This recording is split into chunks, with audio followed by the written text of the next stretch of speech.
Thanks, Rennie, and everybody. This is quite an honor, and this is quite an affair and quite a setup that you have going here. It's compliments to everybody who's involved in arranging it. It's very good. I'm a little bit on my element here, I think, because I'm from Syracuse and grew up there, went to school there, and have been around there 50, 60 years. And usually when I go anywhere, I know people all over the place. I kind of don't really know anybody here, except my family that's here. And like Randy said, my brother was inducted a few years ago, and Jim could really shoot the ball, and he made a big shot when Syracuse went to one of their first Final Fours back in 1975. And he became, everybody knows him because he made a big shot to get Syracuse to their first Final Four. And the only thing I was really noted for, all my friends kid me, is my senior year we played St. John's University. It was a big, big game in the East. And if you've never been to Manley Fieldhouse, it was a lot different than the Carrier Dome. It's big time, big money. Everybody checks on everybody. Everybody's kept under control. Well, Manley Fieldhouse was a zoo. And when we played St. John's, they let 10,000 people in, and the students come in. They're all pretty well had a few drinks, and they were wild that day. I remember they broke through the gates, the turnstile, and they were all over the place. And the security guards were not really security guards back then. They were fans themselves. And at Manley Fieldhouse, they would sit the zoo, what it was called, all the students right next to, on the corner of the gym by the other team. And they were brutal on the other team because everything went way back then. And in this one big game, it was St. John's and Syracuse for the best team in the East. And our team played super, super good. And we were way ahead, like 28-7 or something like that to start. And it was the craziest place you've ever seen. But at the end of the first half, I got my third foul. And the ball, I remember standing at the foul, I had my hips on my shoulder, just going, oh, I'll be out of the game shot. So I turned around, the ball is bouncing right next to me. Well, I kicked the ball. And it went over the basket, directly over the basket, and probably about 15 or 20 rows up into the stands.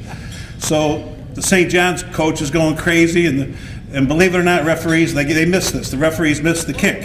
So the ball boys passed the ball down, turned it back in, and the St. John's coach is flipping out, going crazy, and they took me out of the game. But anyway, the point is, with today's game, there's no ESPN, there was no videos or anything, so nobody knew, and the refs were going, well, we didn't see anything.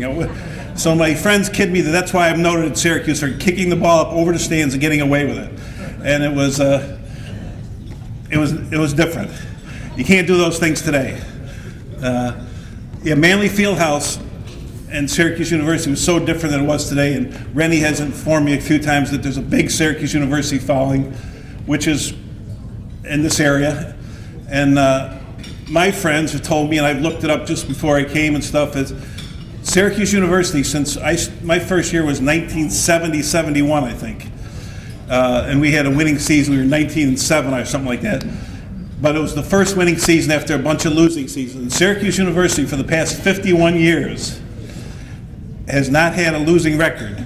And I believe it's the only school in Division I that can say that. So it's quite an honor, and I was glad to say I was part of the first team to play.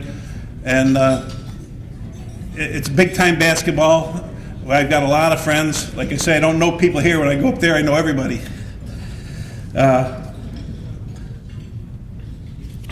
One little quick story about Syracuse, and somebody's probably seen, as crazy as Manley Fieldhouse was, up at the University of Massachusetts, they have a place called Curly's Cage or something like that. It was a wilder place than Manley Fieldhouse. It was an old barn.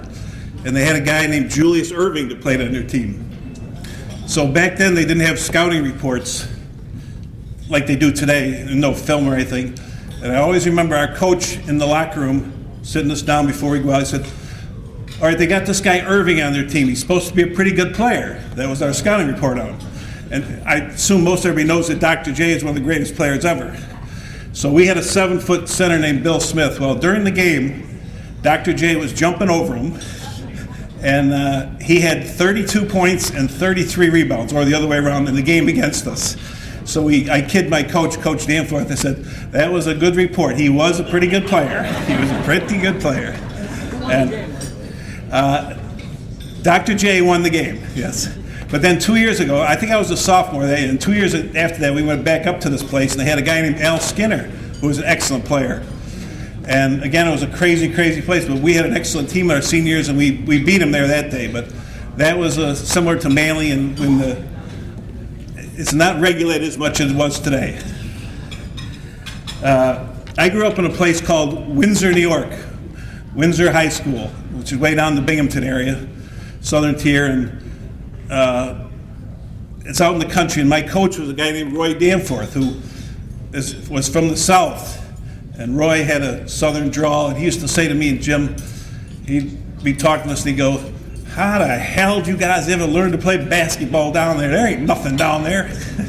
And it was kind of like a little joke he used to kid us about. But Coach Danforth is the one that actually initiated the 2-3 zone at Syracuse, which the university is famous for.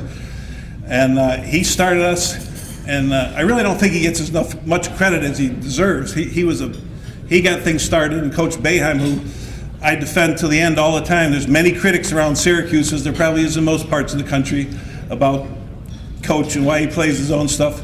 But Coach Danforth got it started, and I think he deserved a lot more credit than he got, and he went off to another place, and it didn't pan out as well for him. But it was enjoyable playing for him. He has a little bit different type personality than Boeheim, but it was a lot of fun.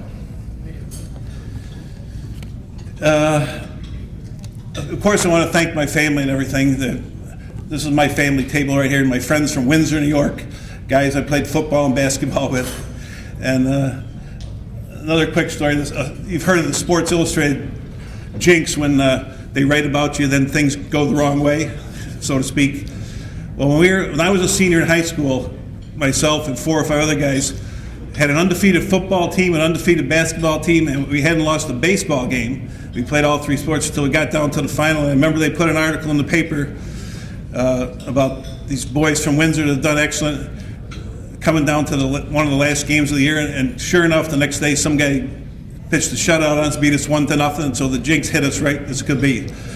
And that's what I remember about Windsor High School. My coach was a Mr. Jack Collins, been around for years, and he's a good friend of mine now.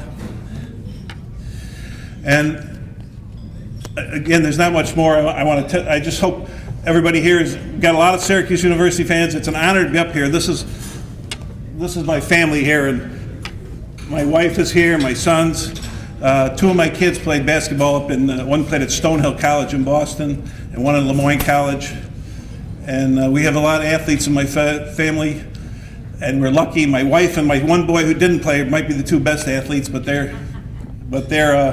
didn't go to college to play. And again, this is such a nice event. Rennie it's the first time I've been up this way, and it's very, very nice, and it's an honor. It's an honor to be nominated and put into the Hall of Fame here. And I hope everybody has a good evening. Thanks for everything, and keep rooting for the Orange. Go Orange.